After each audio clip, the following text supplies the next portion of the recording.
A recent blog posted by Reuters general news and politics reporter in its Beijing bureau, Ben Blanchard, focused on efforts of the ruling Chinese Communist Party's recent efforts to co-opt moderate religious sentiment to foster neutrality and social harmony.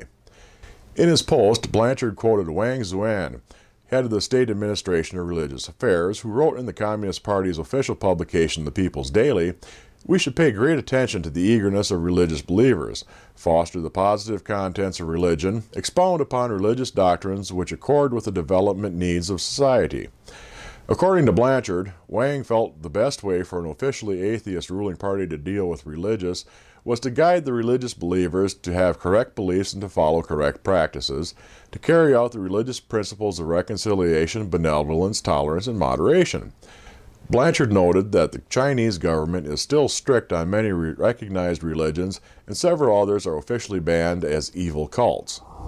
Worries over a backlash caused by their official support of the coup which ousted the Islamic Brotherhood-backed Egyptian government of Mohammed Morsi have led both Saudi Arabia and Kuwait to institute clampdowns on radical clerics. Authorities in the two nations are also wary over the situation in nearby Syria.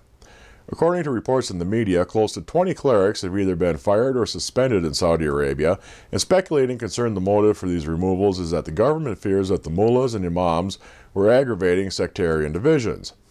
Meanwhile, Kuwait officials are openly monitoring sermons, and they have deported one imam who is not a Kuwaiti national and removed another from their television airwaves. According to Salman Sheikh, director of the Middle East research group, the Brookings Doha Center,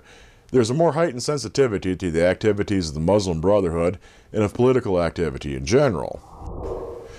Just as the commandment, "Thou shalt not kill," sets a clear limit in order to safeguard the value of human life, today we also have to say "Thou shalt not" to an economy of exclusion and inequality. Such an economy kills.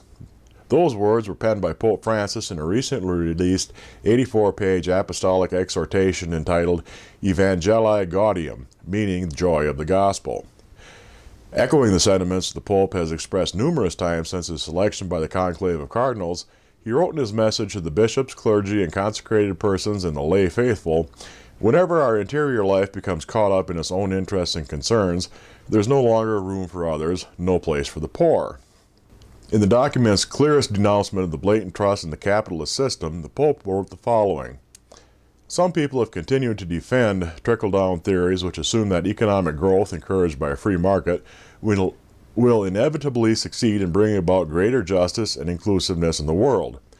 This opinion, which has never been confirmed by the facts, expresses a crude and naive trust in the goodness of those wielding economic power and the sacralized workings of the prevailing economic system.